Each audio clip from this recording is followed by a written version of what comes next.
నిజంగా వీళ్ళు చేసే పనులు ఎట్టున్నాయంటే అంత చెత్తగా ఉన్నాయి. మీ సరసాలు చూడలేకపోతున్నామండి బాబు. మరీ ఇంత ఉండకూడదు. ఇంకా ఛాన్స్ ఇస్తే గనక ఈడనే ఇంకా దిండిస్తే గనక పనుకునేటట్టున్నాడు ఆ మీద చల్లగా. ఈ మధ్య మనం బాగా ఓవర్ అయిపోతున్నాం బాబు. తప్పే ఉందే, వయసులో ఉన్న వాళ్ళు చేసే పనే కైతే.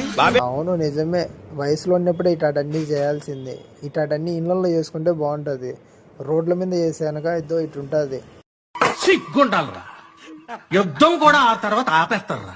నువ్వేంట్రా మనోడు ఇంకా 6 కాకముందే మధ్యాహ్నమే స్టార్ట్ చేసినాడు. మిట మధ్యాహ్నం 3 అవుతుంది, 3 గంటలకు స్టార్ట్ చేసినాడు మనోడు పత్తి వ్యాపారం. ఈజెట్ లేదు అనక ఒక మాట చెప్పినాడు మామ, అది ఇప్పుడు నిజం అనిపిస్తుంది నాకు నిజంగా. అంతే, అందరు ఆడపిల్లలు అట్లా ఉండర్రా. మీ అమ్మ లెక్కున్న ఒక మంచి అమ్మాయిని చూసి పెళ్లి చేసుకో. డాడీ, నీకు మార్కెట్ లో బేబ్స్ ఎట్లున్నారో మినిమం ఐడియా కూడా లేదు. నువ్వు మాట్లాడకు. నువ్వు అమ్మ సొంత అమ్మాయిలు లేరు, బయట అమ్మేసే అమ్మాయిలు ఉన్నారు. డీజే టిల్లులో ఉండే రాధికాలు ఎంతో మంది ఇంకా నిజం లైఫ్ లో కూడా బయట తిరుగుతూనే ఉన్నారు.